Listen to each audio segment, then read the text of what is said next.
Now we're going in to meet a very unusual dog, I have to say, for Thailand, and it's a little bit ridiculous that a husky is in Thailand. But we have a new arrival, and I'm going to go straight in to meet her. She's a lovely girl called Bowie. I'll tell you why she's called that in a second. But I'm going to go in and sit with her and introduce you to the lovely Bowie. Hello, Bowie. How are you, darling? We're going to just set that camera down here. Oh, there we go. Oh. Now, the good thing about Bowie is she's a very friendly girl. As you can see,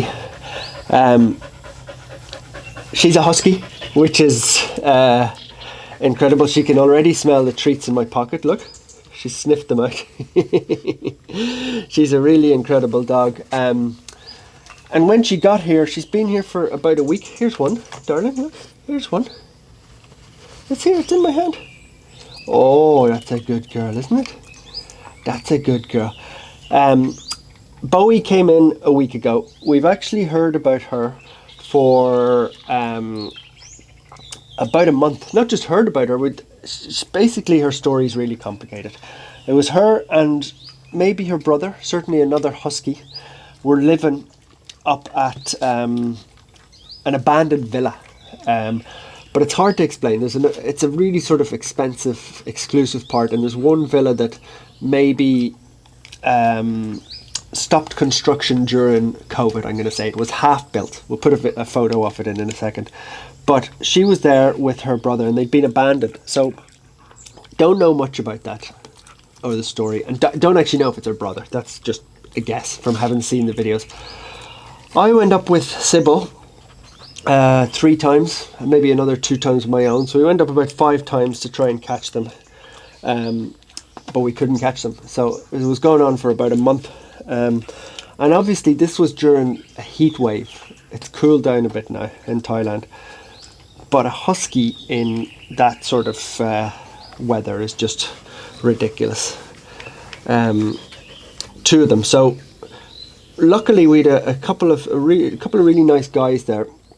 A guy called Thomas, a French guy, who sort of lived in a villa kind of in the area, and he was keeping an eye out for them. And eventually one day, about a week ago, he called me. I was in America. He called me and he was like, I've got the husky. And what had happened is she'd come up into close to his house looking for food, and they were sort of scavenging and scared of locals, but he managed to trap her into his sort of house and like close the gate. So she was fully trapped in. Only her though. And he called me or messaged me in America. This is at about, I'm going to say, maybe 6 o'clock in the morning America time, and I luckily saw the message, and I was able to message the group here, and I was like, guys, you got to get down there. We've got a 1 in 1 month chance of catching her, and we did. So we were able to bring her back here. She was really thin. She looks, I think huskies, they look quite sort of, she's so fluffy that she probably doesn't look as thin as she is, but we've been bulking her up for the last week. Now the sad thing is we didn't get the other husky, and we're still trying, but it's really, really hard. You kind of, in these situations, you don't want to take one without the other, but at the same time, the other one hasn't been seen for about 2 or 3 weeks. They just kept seeing this one. So obviously the next stage is trying to sort of bring her back and find the brother. And I keep saying brother. It could be a sister. It could be just another husky. But it's obviously really, really sad. Like, she's such a nice girl. She's obviously been a pet at some stage, and then she's just been abandoned. So they were living up in this villa. But not everybody wants wild dogs around their villa. So let's just say they weren't exactly, super welcome in the area. What usually happens is somebody has taken pity on her. I would say probably some of the local workers, or the, what are they called, like helpers in the house, they're usually migrant workers or from foreign countries. Maybe they've left a bit of food out for the huskies, which is why they stayed there. But she's got this huge, thick coat. Now, huskies are obviously, I don't know tons about the breed, but they're obviously very active dogs, and they're not meant to live in a climate like Thailand. So she would have been suffering a lot. It's much, much cooler. It was raining a lot here, so that's why she's not doing so bad. Oh yeah, you can smell the treats, can't you? She's so well behaved. She's going to make a really good dog for someone. It's right in front of you. It's right in front of you. There you go. There you go. The reason she's called Bowie is she's got 2 different coloured eyes. One beautiful blue, light blue, and a brown eye. So many people suggested Bowie, but then I was like, oh, she's a girl.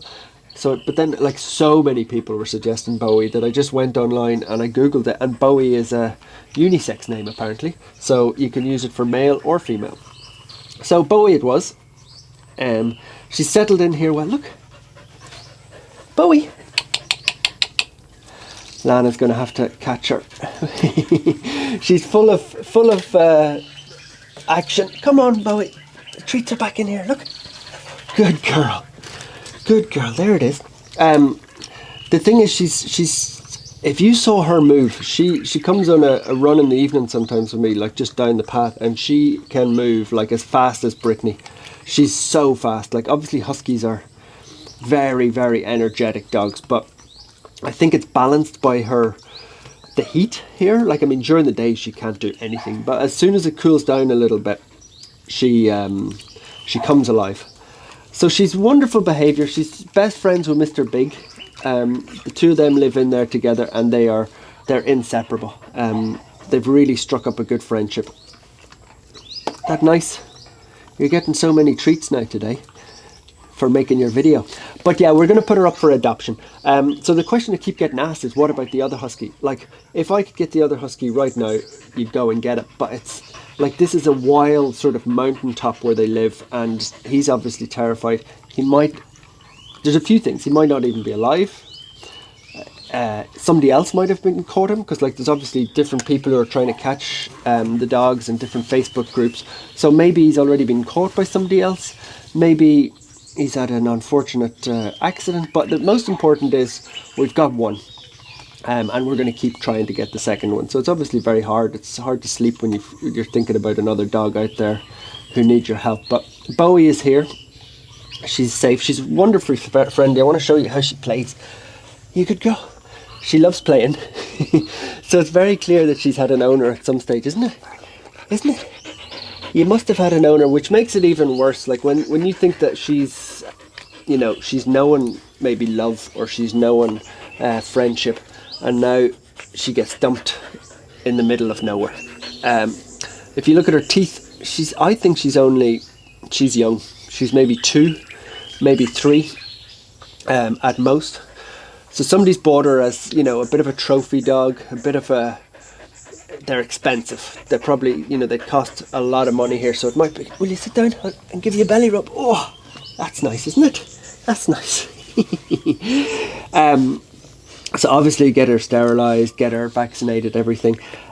She gets dirty very quickly here because the sand, like we've given her a wash, but she loves playing. So what was I saying? I was saying, yeah, normally first option is to try and find a good local home, because you don't want the dog travelling. Second option is we might find them a home abroad. But with her, I'm actually going to the other end of the spectrum. I'm thinking she needs to go to a cold country. So it might be somewhere like Sweden or Finland or Greenland or even Ireland or England, somewhere where it's a bit cooler, because she's just not made for this weather. She's just not made for this weather at all. And as a dog, I think it's cruel for her to be here. Isn't it? Wouldn't you like to imagine her burying her head into the sand, or not the sand, snow, running around? Like she wants to run, but she can't. It's just too hot. So yeah, Bowie, I mean, I'm feeling that fur. Like, look how thick that is. And I think I'm probably going to get this wrong, and somebody will correct me in the comments, but I think I've read somewhere that Huskies have got 2 coats. Do Huskies have 2 coats, Lana? Do you know? Yeah. I think they've got an undercoat and an overcoat, or whatever it's called. So she is just, like, look at that. That's like, it's like a giant fly. She must be just under so much pressure with the heat. So we keep her cool, obviously, with water, fans, everything. Even she's in the air conditioning in the office with us during the day. That's it. I might, if there was the right house in Thailand where they had a big house that is set up for the hot weather. Like there's a lot of houses here have aircon inside, outside, big fans. Like something like that might work, but we're gonna have to check it out, you know, really, really carefully to find her the perfect place, because she deserves everything. And we'll try and find her brother. Hopefully we'll be sitting in here. I keep saying brother, could be anything, but I just have a feeling it was a sister and a brother. Hopefully, you know, sometime soon we'll be sitting in here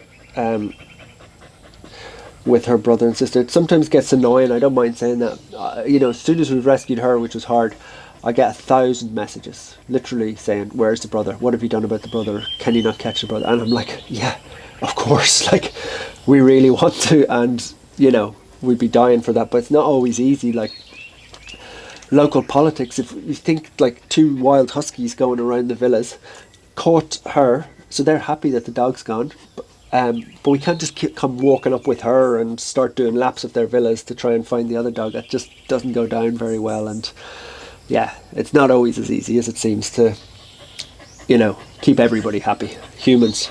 But look, humans are the ones who've let her down. They bought her as a trophy, obviously. Expensive status symbol over here. And it hasn't worked out. They've got bored of her and, you know, abandoned her. But she's in a safe place now. She loves it here. She's friendly. Hangs out with Mr. Big. Lovely food. Bulking up. Her fur is healthy. And now she's... I mean, this video is we're telling you, really, that you're getting adopted, aren't we?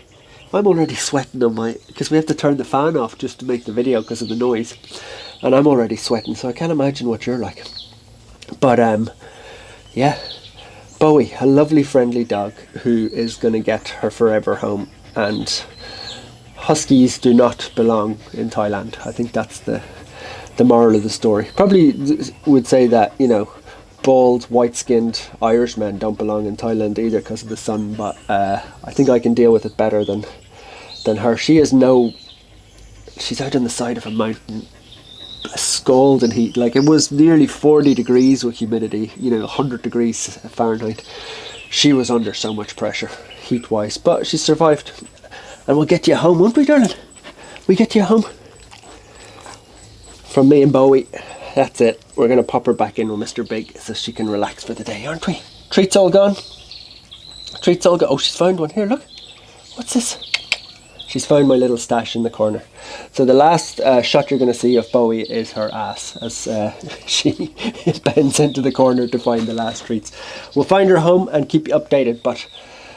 don't buy dogs. Don't buy huskies in Thailand. That's the moral of the story.